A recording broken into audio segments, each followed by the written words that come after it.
and I'm delivering the introductory speech for the department dinner and recognition ceremony, so kind of starting the night off.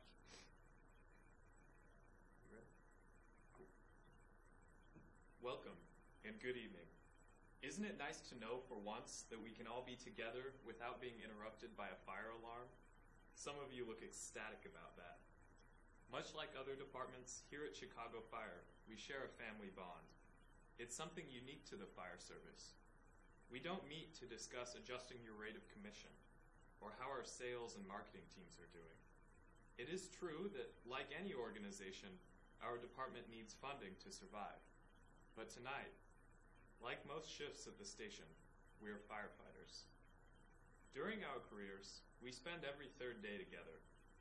For 24 hours at a time, you live with one another, doing chores, drills, training, physical fitness, continuing education, community outreach, and most importantly, keeping us safe. You also keep each other safe. And this is an investment almost all of you carry on for your entire working life.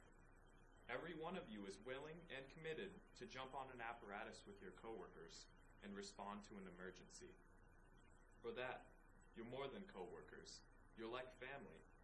When you climb on top of a burning building and cut holes in the roof to vent out poisonous gases, you're directly responsible for the safety of the fire attack crew working inside, 10 feet underneath you. When the pump operator charges the hand line with water, he's supplying you with the fluid needed to sustain your lives inside of a burning building. When the search team partitions the building into sections and meticulously checks each segment through smoke and flame for trapped citizens, they're doing what we all do, working together for something bigger than ourselves. We're all tied by a common bond. We fight a unique and mysterious beast known as fire. Remember the words of Shadow from the movie Backdraft. It's a living thing, Brian. It eats, it breathes, and it hates. The only way to beat it is to think like it, to know that this flame will spread this way across the door and up across the ceiling, not because of the physics of flammable liquids, but because it wants to. Some guys on this job, the fire owns them, makes them fight it on its level. But the only way to truly kill it is to love it a little. Friends, we live each day contested and humbled by this beast that Robert De Niro described. Shadow's words are with us when we fight the flame that acts like it's alive. All we have against it is an eye for understanding, a concept of safety and each other, and perhaps a strange common love for what we do. Let's take a moment to recognize B Shift at Battalion 1. Last week, they were first on scene to a second alarm residential fire. Before the next in engine company even arrived, Truck 3 had done a scene size-up and began ventilation. While they were on the roof, Engine 42 entered the alpha side of the building with an aggressive fire attack, suppressing back heavy flames.